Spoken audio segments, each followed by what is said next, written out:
તો જય માતાજી ફેમિલી. તો આપણે સવી અત્યારે વાડીએ અને એમ કહેવાય કે ભાઈ 4:30 જેવું થયું છે. હજી તડકો મોડો નથી પડતો. 43-45 ડિગ્રી સુધી આ તડકો છે. એમ કહેવાય કે ભાઈ તડકે જ આવીને તા તો માથું ફરી જાય એવો તડકો છે. પણ એક આનંદ છે કે ભાઈ દેહમાં સેવી આનંદ આવે છે ભાઈ કે ભાઈ માણસો આયા નિરાજ છે કે બહુ માણસો નથી એવા એવી. અને એમ કહેવાય ને કે ભાઈ નિરાત વાળું જીવન જીવી છે એવી, ખાઈને પીને આનંદ કરવી છે એવી. બાપુજી જો સામે ખાટલે હુતા હુતા વાત કરે છે, તમને બતાવું જો. તો અત્યારે તો જમીનમાં કાંઈ છે નહીં, થોડોક રસકો છે. અને 6-7 વીઘાની આપણે જાહેર હતી તો એ જાહેર છે. જો આમ આગે તમને જાહેર બતાવતી છે. આ નહીં હો લીલી છે એ નહીં, જો ઓલું હુકલ બતાવે આ બાજુ. તો એ હુકલ થોડીક જાહેર છે એટલે એના પૂળા વળી ગયા છે. અને હવે 4-5 દીથા પૂળા વાળતા હતા, વળી ગયા. અને હવે એને ભરવાની છે આપણા રૂમમાં, આ શટરમાં ઢોર હાટું, કારણ કે જાહેર તો જોહે ભાઈ. તો તમને ભાઈ ફેમિલી આવા ગામડાના વ્લોગ જોવા ગમતા હોય મારા બાપ, તો સબસ્ક્રાઈબ કરી લેજો. કારણ કે આપણે હવે એવા એમ કહેવાય ને કે લોંગ આખા દીનું રૂટીન, એવા દેશી વિડીયોઝ કે ભાઈ તમે તમારા પરિવાર સાથે જોઈ શકો, આપણી સંસ્કૃતિને લગતા વિડીયો. તો એવા બધા વિડીયોઝ મૂકવાના છે. તો મારા બાપ ફોલો કરજો, સબસ્ક્રાઈબ કરજો, શેર કરજો.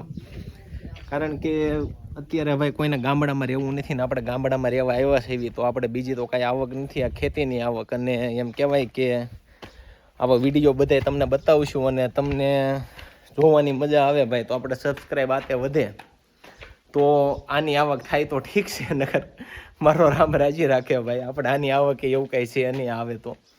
પણ એક તમને ગામડાનું જીવન બતાવવું હતું કે ગામડાનું જીવન શું છે એમ. કે પહેલાં આપણા ગઢિયા જે હતા ને ભાઈ, એ જીવી ગયા.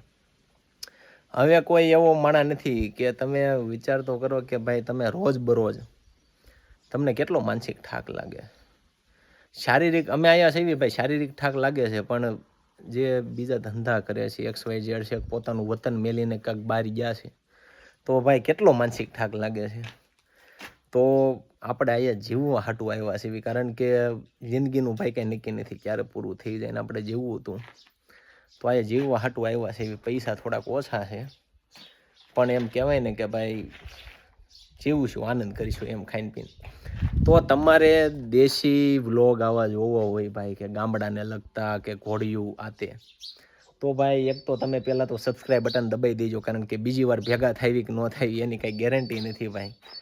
તો હવે મળવી આપણે બીજા આગલા વ્લોગમાં. કારણ કે આપણા તમે જૂના વિડીયો જોજો, તમને બહુ મજા આવશે. કારણ કે ગાય, ગામડું, ખેતી, ઘોડી, આ બધા એના વિડીયો બનાવીને આપણે મૂક્યા છે. માણસોએ આપણને સબસ્ક્રાઈબ કર્યા છે અને આપણું પ્રદર્શન સારું છે એટલે માણસોને ગમે છે. માણસોના ફોને એટલા આવે છે કે ભાઈ તમારા જે વિડીયો છે એ જોઈને બહુ મજા આવે છે. તો ભાઈ જાજુ તો મને આવડતું નથી, પણ મને જેટલું આવડે છે, કે હું તો ભાઈ દેશી માણસ છું, પણ મને જેટલું આવડે છે એટલું હું તમારી સુધી પુગાડવાનો પ્રયાસ કરું છું કે ભાઈ અમે કેમ જીવી છે એવી. કારણ કે આપણે હું એટલું બધું કંઈ ભણેલો છું નહીં ભાઈ. પણ એમ એક એવું મનમાં હતું કે ભાઈ આપણે ગામડામાં જીવવું છે અને ગામડાનું જીવન બધાય જોઈએ. કે કારણ કે મને ખબર છે કે ભાઈ આપણે સિટીમાં રહેતા હોય ને એટલે કોક તમને ગામડું બતાવે ને તમને બહુ ગમે, આપણને ટૂંકમાં બહુ ગમે એમ. કે ભાઈ આ ગામડાના જે દ્રશ્યો બતાવે, ગાયું, ભેહું, ઘોડિયું, હાથી, બધાને બહુ ગમે. એટલે આપણો એક એવો સંકલ્પ હતો કે ભાઈ આપણે ગામડામાં રહેવું છે, અહીંયા દેશી ખાવું છે, સારું ખાવું છે, સારું ખવડાવવું છે. પ્લસ કે અહીંયા આપણે મહેમાન આવે તો એને ભાઈ રોટલા બોટલા ખવડાવવા છે, શાંતિથી જીવવું છે. સાંજ પડે 5-10 મહેમાન આવે, એવું આપણું આમ એક લક્ષ્ય હતું. આપણે પૈસા ભાઈ નહોતા રળવા, જીવવું હતું. એટલે આપણે દેહમાં આવી ગયા છે. અને તમે બધા સબસ્ક્રાઈબ કરી લેજો. કારણ કે હવે ભેગા થાય કે ન થાય એની કંઈ ગેરંટી નથી. બધાય વિડીયો બહુ જબરદસ્ત આવવાના છે હવે પછી. કારણ કે હવે ભાઈ આવવાનું છે ચોમાસું ને હવે જે આ બધી આ ધરા જે આપણી ખીલશે, ચારે બાજુ હરિયાળી થાય ને એ જે બધા વિડીયો આવશે ભાઈ, ઓહો અદ્ભુત છે. પણ મારી કાલી ઘેલી ભાષામાં, મારી દેશી ભાષામાં મારીથી બને એટલું હું તમને આ બધું બતાવી, જેટલું બને એટલું બધું બતાવવાનો પ્રયત્ન કરીશ. તો મારા બાપ સબસ્ક્રાઈબ કરી લેજો અને શેર પણ કરજો, જેથી કરીને બીજાને જાણ થાય ને બીજા પણ આ લાહવો તમે જે આ ખેતીવાડીનો ની જોઈને લાહવો લ્યો છો એ બીજા પણ લઈ શકે એ માટે ભાઈ સબસ્ક્રાઈબ કરીને શેર કરવાનું ન ભૂલતા. તો હાલો ભાઈ, જય માતાજી.